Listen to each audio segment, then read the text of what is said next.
Welcome to the fifth in this five-part series on effectuation.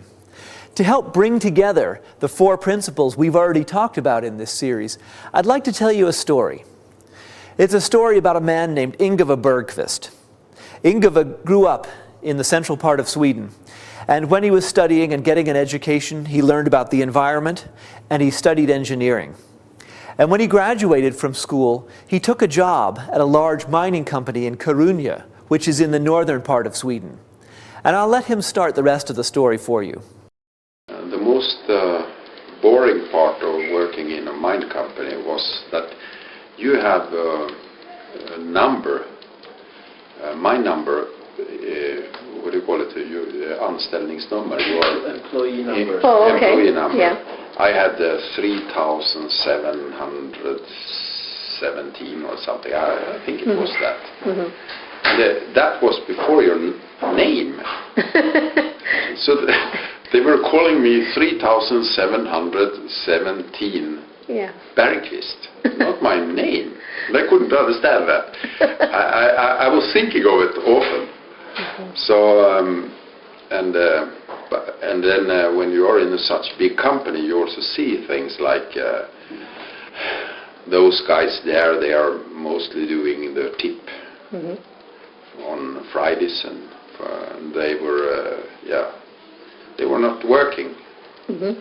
So during that time, I think if you have asked all the people in the mine company mm-hmm. who are put up the hand, all who are working here, I think maybe half of them had put up the hand. The other one, they were there. What I saw. So anyway, I felt that this is not my mm-hmm. place. During the 8 years Ingvar was working for the mining company, he did quite a bit of canoeing and river rafting. Soon he began taking tourists with him. He would wake up very early in the morning and go down to the tourist bureau to see if there was someone who wanted to go down the river. Almost every day there were people interested, and he began taking them with him on the river. What started out as a casual hobby began turning into a business with about 40 employees in the summer.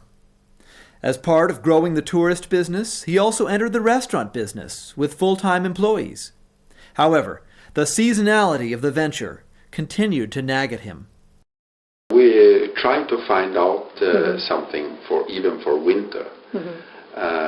But when I asked here locally what to do, they said that this is not an idea, mm-hmm.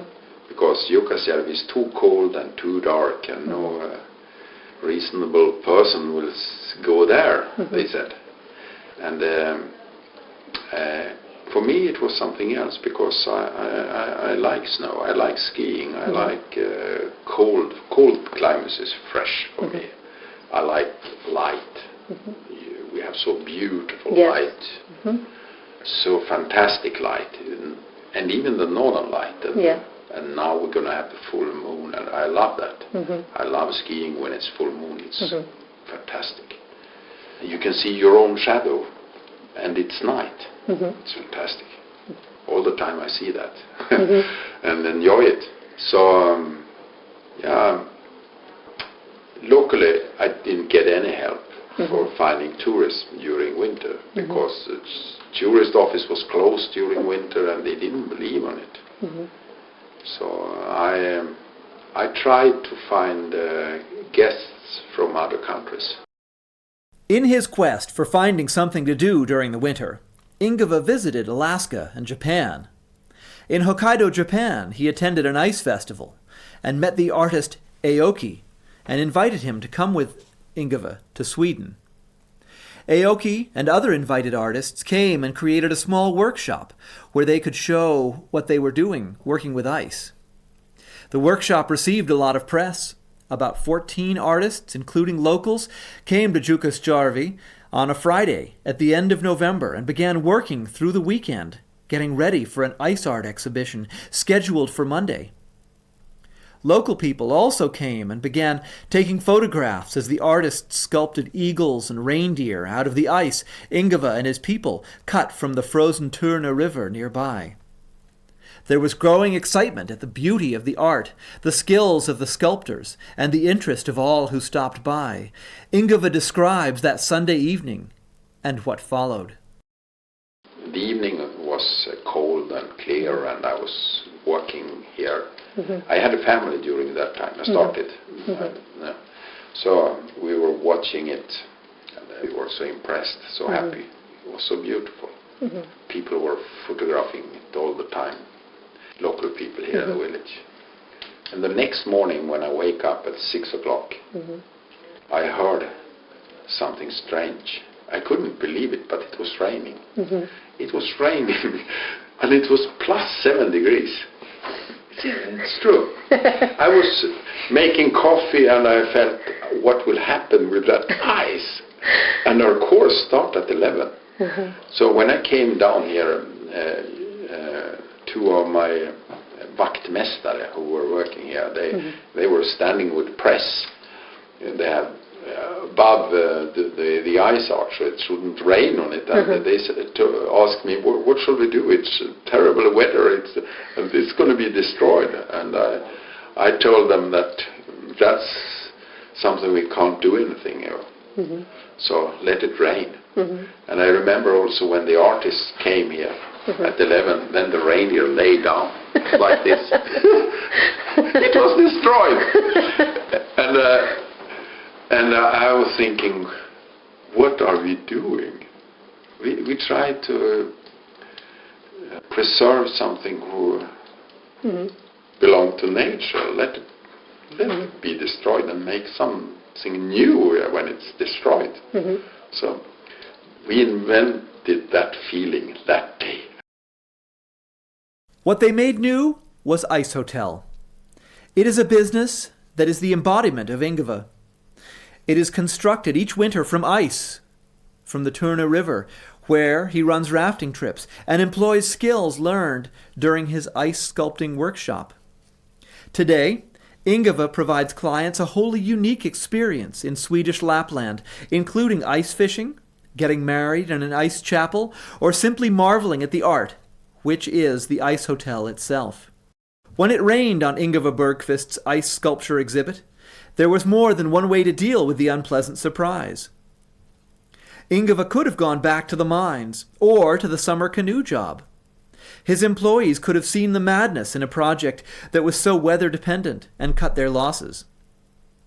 Instead, some of them picked up their ice sculpting tools and turned to the guests and press people who had come to see the sculptures. Some chose to learn the art of ice sculpting. Others chose to make igloos. When night fell, the group that had been busy building igloos invited others to come and spend the night in their creations.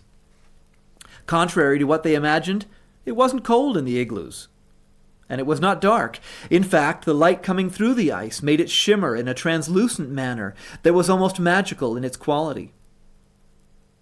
It is this partnership between ice sculptors and guests that truly launched the Ice Hotel. There was no money involved, no big VC cash deal, no grand vision, nothing but a group of people who came back the following year to build another group of igloos. Ingvar Bergqvist did not stop with the success of the Ice Hotel.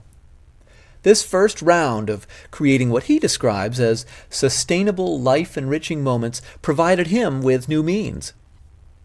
Even when he organized the original ice sculpting exhibit, Ingvar wanted his own Swedish icon to be associated with another Swedish icon, the premium vodka brand Absolut. In 1994, he wrote to Absolut, suggesting a partnership. And with the help of a little serendipity, Ingvar and the world's fourth largest spirit brand launched ice bars all around the world, using the ice from the Turna River, the very same ice that was used to build the Ice Hotel. A selection of international artists and designers are invited to design the bars, which are transformed every 6 months. As with the Ice Hotel, everything is sculpted from ice: the bar, the stools, the glasses, the walls. While the original ice bar sits in Ice Hotel, today there are ice bars in Copenhagen, Tokyo, London, and Stockholm.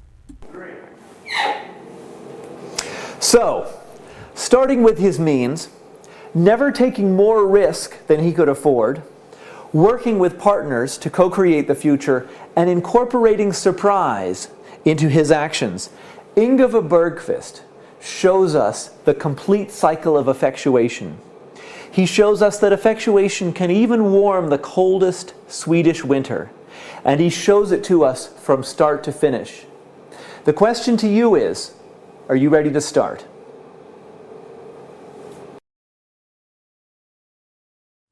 So, as you saw in the video, Bergqvist starts with a passion for ice and cold and wild places.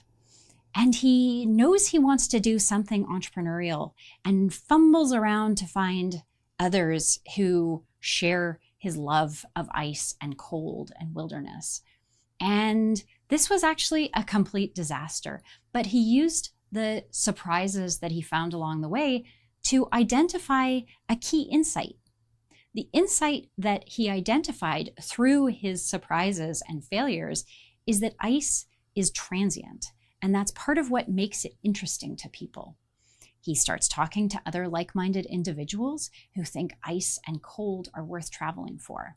And through these interactions, these stakeholders get bought into this crazy idea too. Customer buy-in? That sounds like an important new resource, as you see in the diagram on the slide. And suddenly, he has new means available to him that he didn't have initially, that he then uses to continue the process. And a new goal starts to crystallize, the Ice Hotel. The Ice Hotel concept, as many of you probably know, has since become a big business with partnerships with major companies like Absolut Vodka and resorts around the world. I want you to think about how the outcome might have been different if Ingvar Bergqvist had started with a plan to create an ice hotel. Would he have been successful? We'll never know. Going back, though, to the cycle of effectuation, we can see how what ended up happening really illustrates the key components of effectuation. In your seminar next week, you'll be working through ideas around design thinking. In my mind, effectuation provides the underlying decision-making logic as to why you would want to use a tool like design thinking. So these topics really build nicely on each other, and I hope that you'll enjoy the activity that we'll be having you do in your seminar. Bye for now.